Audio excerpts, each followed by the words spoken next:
ariko icyo nibaza ni kimwe, uwitwa Kalisa Bruno Taifa ni muntu ki wifata akavuguruza urwego rushinzwe kugenza ibyaha mu Rwanda arirwo RIB? Taifa ni muntu ki? RIB ubwayo yatangaje ko uwitwa Shema Ngoga Fabrice ko yatawe muri yombi ashinjwa gutanga sheki itazigamiye, ariko kuwitwa Kalisa Bruno Taifa we ibyo yabirenze, ashakisha ibindi byaha bindi bishoboka yegeka kuwitwa Shema Ngoga Fabrice. Ntabwo nzi niba ari urwango rundi yanga uyu mugabo uyobora Ferwafa, cyangwa se nimba hari undi muntu wundi uba yamutumye ngo aze akomeze amugerekeho icyasha kugira ngo akunde ave ku buyobozi muri Ferwafa. Ntabwo mbizi. Ubundi ibi bizarangira ryari? Mwaretse inzego zibishinzwe zigakora akazi kazo, mukareka gushakisha impamvu zindi zishoboka zituma umuntu mumucira urwa Pilato. Ibi ngibi bizabamarira iki? Ndabwira Taifa, nkabwira bamwe mu bakunzi kipe ya APR Football Club, nakita ngo ni nkoma amashyi. Ni gute umuntu w'umugabo yifata akishimira ibyago bya mugenzi we? Ese buriya wirengagije ko aho umugabo aguye urenze aho utwatse? Umunyarwanda yavuze iryo jambo se yari yasaze cyangwa yarinjije? Man, nge narumiwe pe.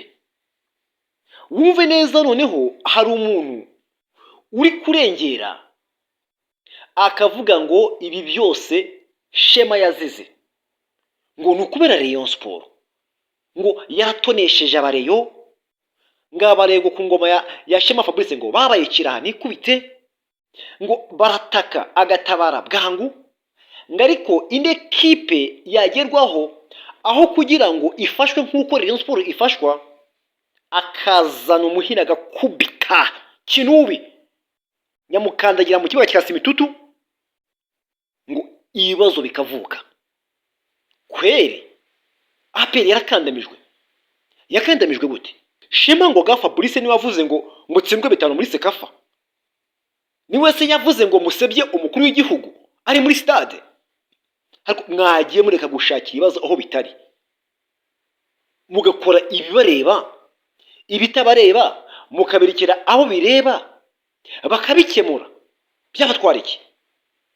Hajya ngo Shema Fabrice ngo yatanze ngo amasoko, sinzi ukuntu mvaga Taifa ari kubivuga da, ngo Shema Ngoga Fabrice ngo yatanze amasoko ku buryo ngo bunyuranyije n'amategeko.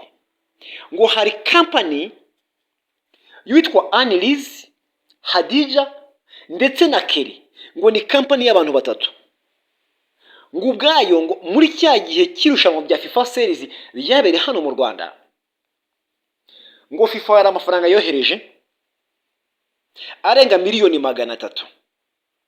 Ngizo miliyoni 300 zije muri Ferwafa mu rwego rwa marketing. Ngayo mafaranga yose uko yaje avuye muri FIFA ajya muri Ferwafa, ngo yaciye muri company yitwa Action One y'abantu batatu, uwitwa Annelise, uwitwa Hadija ndetse na Abraham Kelly. Ngo ntago higeze habaho gupiganirwa isoko, kubera ko ngo ibibaho byose muri Ferwafa bijeye nayo masoko agiye atandukanye, ngo habaho gupiganwa, hanyuma ngo utsinze ipiganwa niwe uhabwa isoko. Ngo ubwo rero kubera ko uwitwa Shema Ngoga Fabrice yatanze ibyo soko kuri iyo company irimo noneho abantu bakorana muri Ferwafa, ngo ubwo ni ikimenyane, ni ruswa yahawe. Kubera iyo mpamvu ngibyo nabyo ngo agomba kubiryozwa. Iyo ni company ya mbere.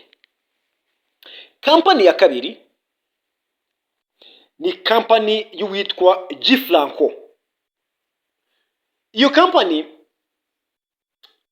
ifitwe n'uwitwa François, niwe nyirayo, niwe owner, niwe muyobozi wayo. Uyu François ngo ni inshuti magara y'uwitwa Shema Ngoga Fabrice, akaba inshuti magara n'uwitwa Desire. Uyu Desire ndetse n'uwitwa François, iri soko ryo kubaka vestiaire nibo barihabwa na Shema Ngoga Fabrice, nta piganwa byabayeho. Iryo soko ryari rifite agaciro k'amafaranga y'u Rwanda asaga miliyoni 300. Izo miliyoni nuziteranya maximum uraza kubona miliyoni zenda kwegera 700. Izo miliyoni 700 ngubwo nizanyerejwe witwa Shema Ngoga Fabrice, ngo kubera ko nta kuntu yatanga isoko rwihishwa mu buryo bufifitse nta nyungu zindi abifitemo. Ngubwo rero iki ni icyaha kindi kiyongera ku cyaba Annelise ugwebaye ibyaha bibiri. Shema Ngoga Fabrice agomba guhanirwa. Uyu yitwa Kalisa Bruno Taifa, na amagambo ubwe yitangarije aturutse mu kanwa ke.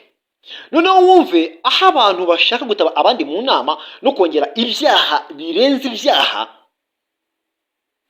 Taifa aravuga ati uwitwa Shema Ngoga Fabrice ngo mu rwego rwo kugira ngo acecekeshe ba bandi bamurwanya, ngo yafashe amafaranga amwe namwe ayavana muri Ferwafa ayashyira abanyamakuru bagiye batandukanye, ngo kwisonga hari SKFM, radio yabasa mu Karenzi yitwa Taifa.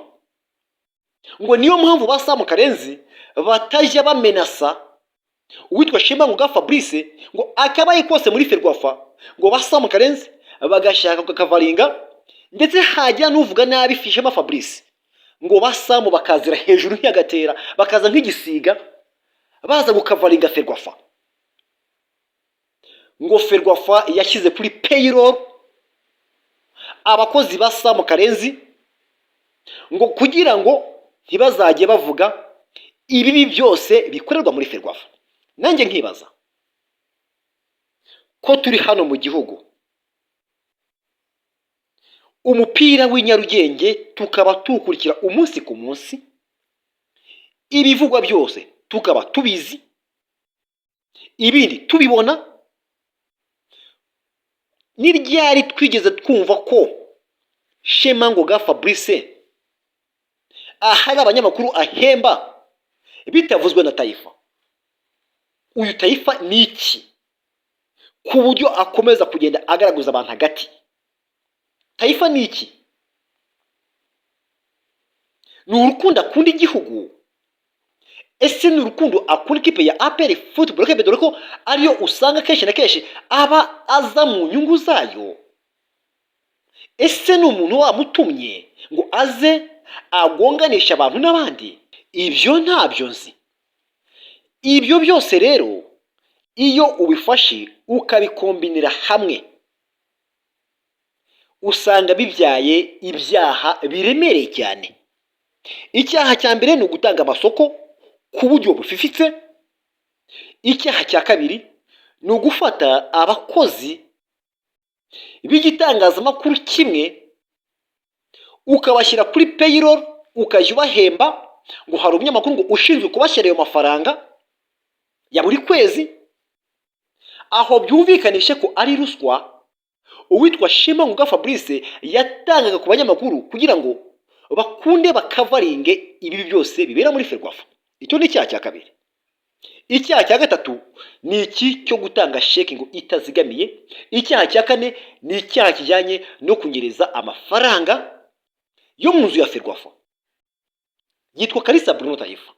Yongeyeho kandi ikindi cyo kijya kiti uwitwa Shema Ngoga Fabrice yanyereje miliyoni zigera kuri 800 muri ekipe ya AS Kigali, ngo mu by'ukuri ngo yamaze kuyihombya, ngo kubera ko ngo ayo mafaranga miliyoni 800 zose zaburi wirengero, ngo AS Kigali niyo iri mu rugamba rwo gushaka uburyo izazishyura, ngo kandi nta hantu ifite ho kuzikura. Urumva ayo mafaranga yose niyo yafata uko yahuza, hakiyongeraho ibyaha bindi ari kugenda aregwa, urasanga byenda kugira hafi muri miliyari 2.